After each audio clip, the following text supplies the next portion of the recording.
Ағаштары гүлдеп үлгерген Шымкентке қар жауды. 2 күннен бері жауып тұрған нөсер жауын арты қарға айналды. Қазгидрометтің мәліметінше 8 және 9 сәуірде Түркістан облысының кей жерлерінде қатты жауын-шашын болатынын алдын ала хабарлаған.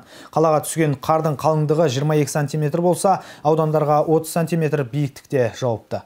Алдағы уақытта өңірде 9-13 сәуір күндері ауа температурасы түнде 0-ден 2 градусқа дейін төмендейді деп күтілуде.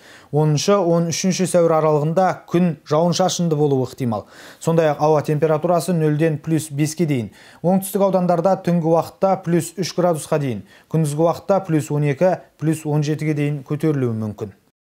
8 сәуір күні және 9 сәуірдің сәуір күні түнде және таңға қарай жауын-шашын, қатты жауын-шашын артық қарға ұласатыны жөнінде және ауа температурасының күрт төмендеуіне байланысты ескерту хабарламасын берген болатынбыз.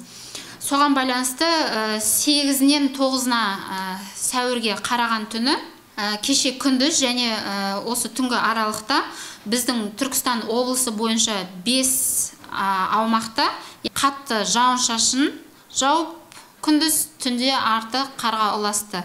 Шымкент қаласында 22 см қар жауды. Сонымен қатар түнгі уақыттарда ауа температурасы күрт төмендеді. Ол 0-ден -5 градусқа дейін. Түркістан облысының кей жерлерінде ауа температурасы төмендеді. Бұл ауа райының болу әсері оңтүстік батыстан көтерілген циклонның әсерінен және солтүстік аймақтан келген салқын ауаның тоғысу нәтижесінде ауа райының бірден өзгеріп, салқындауына, жауын-шашынның арты қарға ұласуына себеп болды.